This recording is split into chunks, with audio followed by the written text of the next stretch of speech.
بسم اللہ الرحمن الرحیم۔ السلام علیکم دوستو، ویلکم کرتے ہیں عمران آفیشیل میں وہ تمام میرے بھائی جو سعودی عرب کا سفر کرنا چاہتے ہیں یا کر رہے ہیں۔ تو سعودی ایئرپورٹ پر ایک نئی پابندی لگانے جا رہے ہیں، سن 2022 جنوری سے سٹارٹ کرنے لگے۔ وہ کون سی پابندی وہ بھی آپ کے ساتھ شیئر کریں گے، لیکن اس وقت جو سعودی عرب کے جو حالات اندر چل رہے ہیں وہ بہت سخت پابندی لگ چکی ہے۔ جیسا کہ جن لوگوں کے حکامے وغیرہ ایکسپائر ہو چکے تھے، غیر قانونی لوگ تھے، ان کی گرفتاریاں بہت تیزی سے بڑھ رہی ہیں۔ تقریباً ایک ہی دن میں 15,000 سے زیادہ لوگوں کو جرمانہ اور سزائیں بھی دی گئی اور ڈیپورٹ بھی کیا گیا ہے۔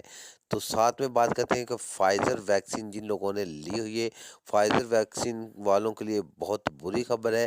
جیسا کہ دو جو ویکسین لی ہوئی ہے جن لوگوں نے کرونا کے حالات کے مطابق، تو اومیکرون جو وائرس ہے اس میں فائزر ویکسین کی ڈوز 2 کافی نہیں۔ سعودی وزارت صحت نے کنفرم کیا ہے کہ ان کو 4 خوراک ویکسین کی لینی پڑے گی۔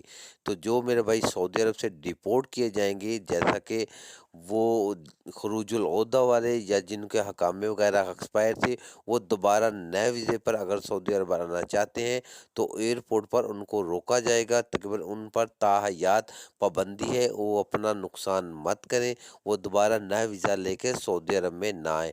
اور جو دوسرے میرے بھائی جو سعودی عرب کا سفر کرنا چاہتے ہیں، ایئرپورٹ پر اب بلڈ ٹیسٹ کی جو مشینری لگائی جا رہی ہے، پھر ان کو بلڈ ٹیسٹ کیا جائے گا۔ پہلے PCR ٹیسٹ لازمی تھا، اب بلڈ ٹیسٹ لازمی کرنا پڑے گا، تب ہی آپ سعودی عرب میں انٹر ہو سکیں گے۔